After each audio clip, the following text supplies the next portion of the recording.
Doors were the Doors because of all four of them. They were a unit, they worked together as a team. To me, the Doors are kind of like a monument, something historical. This is where Morrison, the street he lived on. There's the bell on the top. It's completely renovated now. Okay. It's Jim's house.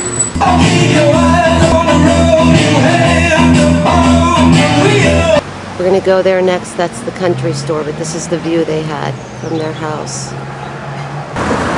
Peace and love. Isn't this a cute little store? This is where all the musicians who really changed pop culture came and shopped every day. They were all American poets to me. I mean, you have John Densmore, who was basically jazz influenced. He had those Brazilian beats that, you know, were different, that he created some of the best beats. He was the heartbeat, he was the engine of the Doors. Bobby Krieger, who was an amazing guitarist, who wrote the first verse of Light My Fire. Jim actually wrote the second verse. Raymond Zarek, who played the piano like nobody else. July 3rd, 1971. Was there a feeling at the time among you and the other members of the band of, well, maybe we can get us somebody to replace him? Did you approach anybody? Oh, not really. Who's going to replace Morrison?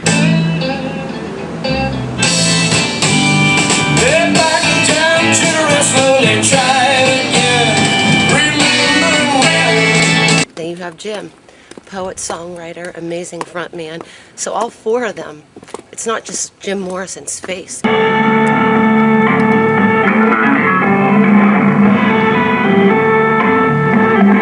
So the way the Doors got their name is from a poet that Jim used to read named William Blake, and he had a quote. When the doors of perception are cleansed, man will see things as they truly are, infinite. Well, show me the way to the next whiskey bar. There's where it all started, the Whiskey A Go-Go. Another writer that Jim read that was also influenced by Blake is Aldous Huxley, who wrote The Doors of Perception. And that's how the Doors got their name. Why it's so important to come up here is because of the significance of the music still being here, planted and seated in Laurel Canyon. And well, it started in the 1920s. In the 1920s, that's when the silent film started coming in. 30s, it was still isolated, but more people started coming in. 40s, development was still going on. 50s, poets, the beat period. And then the 60s and 70s, you have your rock and roll. You have Janis Joplin lived up here. Graham Nash wrote Our House. You have Joni Mitchell, who wrote Ladies of the Canyon. I think at the time those two were together. And right there is the Houdini Mansion. Try to get as close as we can. You can barely see anything.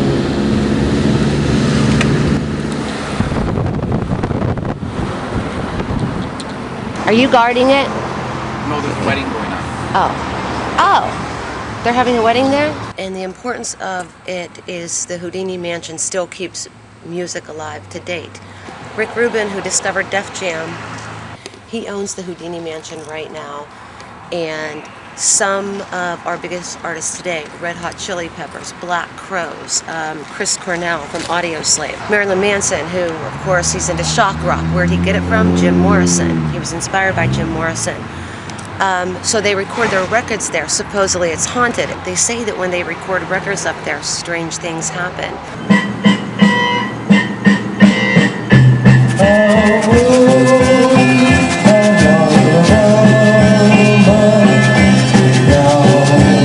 But the success rate of records that were recorded there, you know, you have some of the best bands and some of the best records being recorded there by Rick Rubin.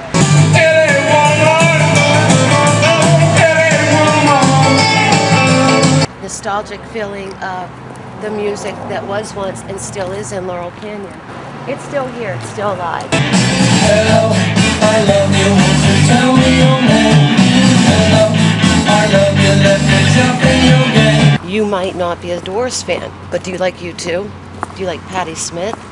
Because if you do, then you indirectly like the Doors, because Bono will be the first one to say that he was completely inspired by their music. Patti Smith will say the same thing. So many of these people were inspired by the Doors. I think everybody's got to like them to some degree. I mean, how could you not? There are things known And there are things unknown. In Maybe between, in your subconscious mind. in between are the Doors. Exactly. When you stray, no one remembers the name. You're out on the road, you have to follow. To me, the Doors are kind of like a monument, something historical, something mystical.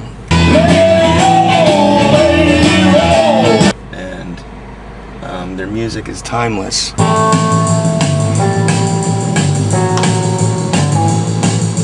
Pure and absolute poetry.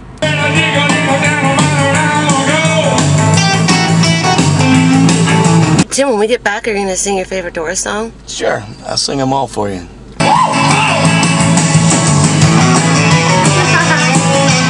Do you know every word of every Doors song? Yes, I do.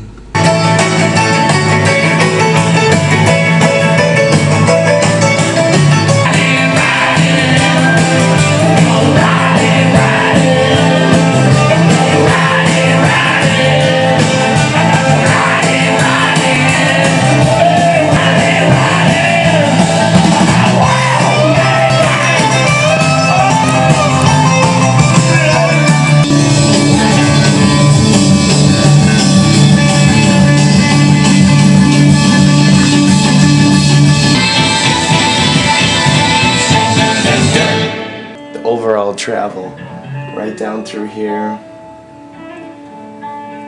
is through the desert dunes.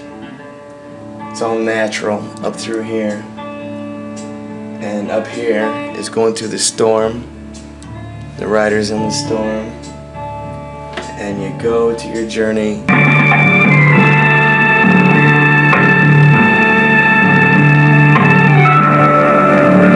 I see all the travels of all their songs, and they got so many songs, and they're all a travel.